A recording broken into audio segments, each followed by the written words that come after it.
ایک شخص رسول اللہ صلی اللہ علیہ وسلم کی خدمت میں حاضر ہوا اور عرض کیا، یا رسول اللہ، میرا پڑوسی مجھے اتنا ستاتا ہے کہ اس نے میری زندگی تلخ کر دی۔ میں نے خوش آمدیں کر لی، سب کچھ کر لیا، مگر ایسا موذی ہے کہ رات دن مجھے ایذا پہنچاتا ہے۔ یا رسول اللہ، میں کیا کروں؟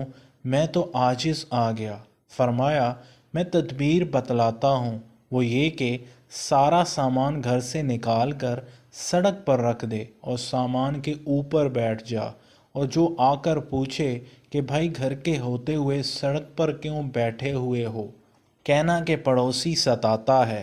اللہ کے رسول اللہ صلی اللہ علیہ وسلم نے کہا کہ گھر چھوڑ دو، اس واسطے میں نے چھوڑ دیا۔ چنانچہ لوگ آئے، پوچھا کہ بھائی گھر کیوں چھوڑ دیا؟ گھر موجود ہے، سامان یہاں کیوں ہے؟ اس نے کہا، جی کیا کروں، پڑوسی نے ستانے میں انتہا کر دی۔ اللہ کے رسول اللہ صلی اللہ علیہ وسلم نے کہا کہ ابھی گھر چھوڑ دے، تو جو سنے وہ کہے لعنت اس پڑوسی کے اوپر۔ مدینہ میں صبح سے شام تک ہزاروں لعنتیں اس پر ہوئیں، لعنتوں کی تسبیح پڑھی جانے لگی۔ وہ پڑوسی موذی عاجز آیا، اس نے آ کر ہاتھ جوڑے اور کہا، خدا کے واسطے گھر چل، میری زندگی تباہ و برباد ہو گئی، اور میں وعدہ کرتا ہوں کہ عمر بھر اب کبھی تجھے نہیں ستاؤں گا بلکہ تیری خدمت کروں گا۔